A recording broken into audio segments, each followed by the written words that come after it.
Assalamualaikum warahmatullahi wabarakatuh. Bismillah.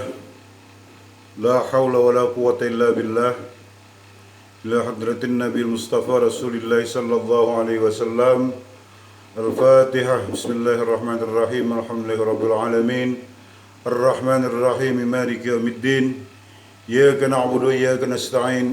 Ihdinas siratal mustaqim. Siratal ladzina an'amta 'alaihim ghairil maghdubi 'alaihim waladdallin. Amin. Ila ruhi Nur Khalis Majid wa ila ruhi Endang Saifuddin Ansari wa ila ruhi Sakib Mahmud. Al-Fatihah. Bismillahirrahmanirrahim. Alhamdulillahi rabbil alamin. Ar-Rahmanir-Rahim. Maliki yaumiddin. Iyyaka na'budu wa iyyaka nasta'in.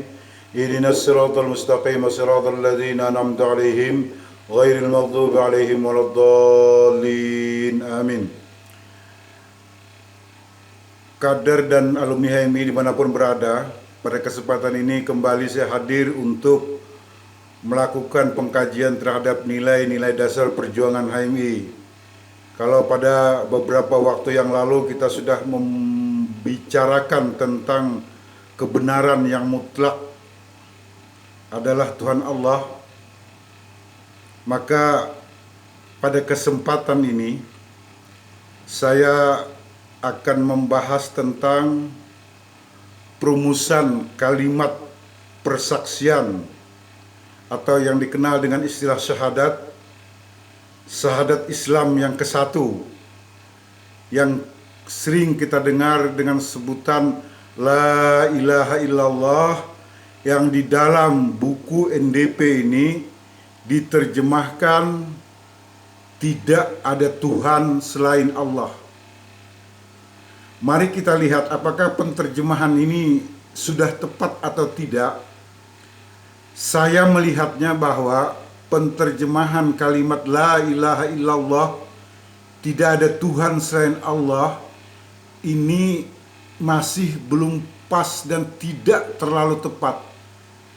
Bagi saya, kalimat La ilaha illallah ini bukan saja kalimat persaksian, tetapi adalah merupakan kalimat pengakuan yang di dalamnya mengandung peniadaan dan pengecualian, atau di dalam istilah bahasa Arab itu disebut dengan nafi isbat, peniadaan dan penetapan.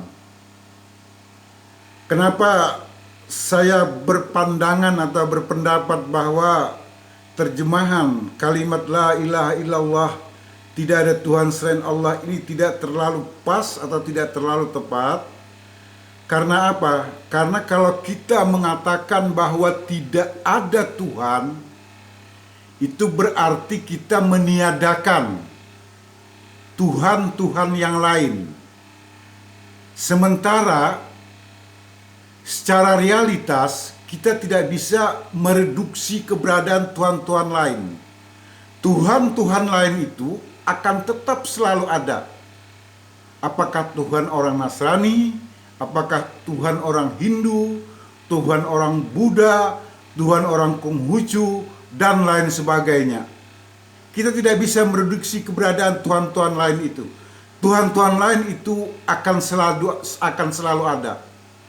Nah, oleh karena itu maka menurut saya, karena ini bukan sekedar kalimat persaksian, kalimat La ilaha illallah ini, maka penterjemahan yang lebih pas dan lebih tepat menurut pendapat saya, bahwa kalimat La ilaha illallah itu dimaknai dengan tidak ada Tuhan yang paling benar kecuali Allah. Jadi Tuhan-Tuhan lain itu tetap ada, tapi dia adalah Tuhan-Tuhan palsu menurut pandangan kita, orang yang mengaku beragama Islam. Sekali lagi, bahwa Tuhan-Tuhan lain itu akan tetap ada, dan dia selalu tetap ada, tapi dia bukan adalah Tuhan yang sebenarnya. Tuhan yang sebenarnya menurut Islam itu hanyalah Allah. Jadi di dalam buku NDP ini penterjemahan tentang kalimat persaksian atau kalimat syahadat ini dengan diterjemahkan, mari saya bacakan. Perumusan kalimat persaksian atau syahadat yang ke-1, tidak ada Tuhan selain Allah, mengandung gabungan antara peniadaan dan pengecualian. Perkataan lain, tidak ada Tuhan yang meniadakan segala bentuk kepercayaan, sedang perkataan selain Allah memperkecualikan satu kepercayaan kepada kebenaran. Dengan peniadaan itu dimaksudkan agar manusia membebaskan dirinya dari segala belenggu segenap kepercayaan yang ada dengan segala akibatnya. Dan dengan pengecualian itu dimaksudkan agar manusia hanya tunduk kepada ukuran kebenaran dalam menetapkan dan memilih nilai-nilai. Hal itu berarti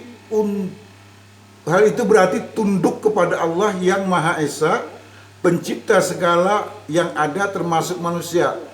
Tunduk dan pasrah itu disebut dengan Islam. Jadi sekali lagi saya berpandangan bahwa yang tepat terjemahan daripada kalimat la ilaha illallah itu adalah tiada Tuhan yang paling benar kecuali Allah, bukan tidak ada Tuhan selain Allah. Karena Tuhan-Tuhan lain itu, sekali lagi kita tidak dapat mereduksi keberadaan eksistensi Tuhan-Tuhan lain itu. Tuhan-Tuhan lain itu akan selalu ada, tapi mereka adalah Tuhan-Tuhan palsu. Sementara yang paling benar itu adalah hanyalah Tuhan Allah. Nah, kemudian lanjutannya dalam pembahasan NDV ini disebutkan bahwa Tuhan itu ada, dan yang ada secara mutlak hanyalah Tuhan.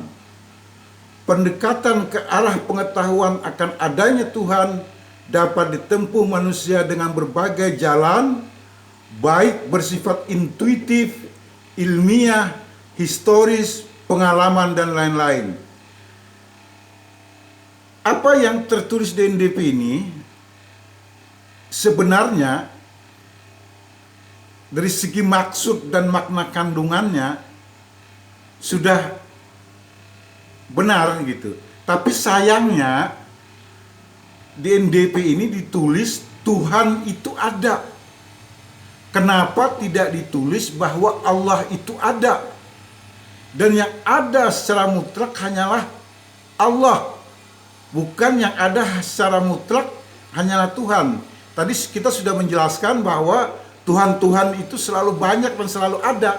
Kita tidak bisa meniadakan atau mereduksi Tuhan-Tuhan lain itu. Nah, harusnya di dalam buku NDP ini ditulis Allah itu ada, dan yang ada secara mutlak itu hanyalah Allah. Dan ini sejalan dengan pemahaman atau kajian di dalam tasawuf yang dikenal dengan kalimat la maujuda bihaqqin illallah, bahwa tidak ada yang maujud, tidak ada yang maujud secara hak itu kecuali Allah. Lalu kita ini siapa? Maaf. Nah, kita ini pun kalau kita memaknai secara tasawuf bahwa yang namanya manusia dan segala makhluk ciptaannya itu, apakah matahari, bulan, bumi, dan lain sebagainya itu tidak ada. Dia hanyalah bekas-bekas daripada perbuatan Allah Ta'ala. Dia tidak maujud. Yang maujud itu hanya Allah.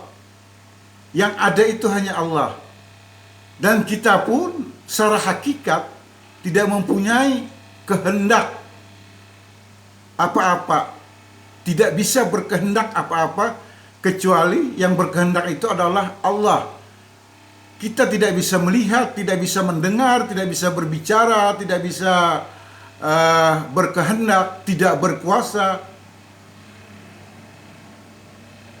La sami'un, la basirun, la alimun, tidak berilmu.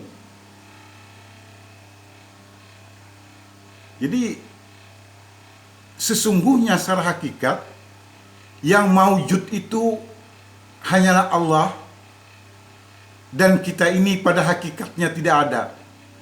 Jadi kalau pada hakikatnya diri kita ini adalah tidak ada, yang ada hanya Allah, maka belajarlah kita untuk meniadakan diri kita.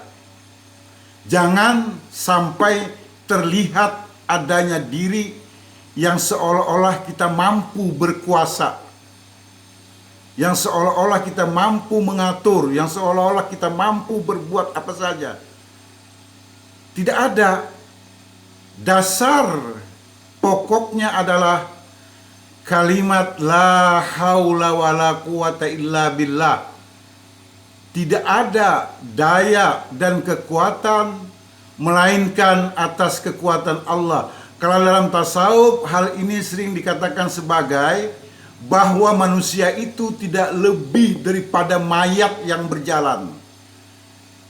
Karena jika tidak Allah memberikan anugerah kita untuk bisa mendengar, untuk bisa melihat, untuk bisa berbicara, untuk bisa berilmu, dan seterusnya, maka kita ini tidak ada. Jadi hakikatnya kita ini tidak ada memang. Dasarnya kita ini memang tidak ada. Jadi yang maujud itu hanyalah Allah. Nah, di dalam NDP ini secara substansi memang sudah benar gitu kan. Tuhan itu ada, artinya Allah itu ada. Yang ada secara mutlak hanyalah Tuhan. Nah sayangnya itu tidak ditulis bahwa Allah itu ada, dan yang ada secara mutlak hanyalah Allah. La maujuda bihaqqin illallah. Demikian saya kira pembahasan dan pengkajian NDP kita pada kesempatan ini. Nanti kita akan lanjutkan dengan pembahasan tentang kalimat persaksian yang kedua, Muhammadur Rasulullah. Dan la ilaha illallah Muhammadur Rasulullah ini adalah satu kesatuan kalimat yang tidak bisa dipisahkan, karena kalimat la ilaha illallah itu adalah kalimat yang masih belum nyata siapa Allah. Baru setelah ada Muhammadur Rasulullah, maka nyatalah Allah itu ada. Karena apa? Karena Muhammadlah yang memberitahu kepada kita bahwa itulah yang namanya Allah. Kalau tidak, kita tidak akan tahu siapa nama Allah itu. Entah apa mungkin namanya. Kalau tidak karena Muhammad Rasulullah yang memberitahu kita bahwa ada yang namanya Allah itu. Karena itu Allah itu sering disebut dengan Ismul Zat atau nama Zat daripada Allah Ta'ala. Demikian pembahasan kita, mudah-mudahan bermanfaat. Kalau ada hal yang nanti perlu didiskusikan, saya kira nanti didiskusikan aja di komentar YouTube saya. Mudah-mudahan ini bisa bermanfaat bagi kita sekalian. Billahi taufiq wal hidayah. Wassalamualaikum warahmatullahi wabarakatuh.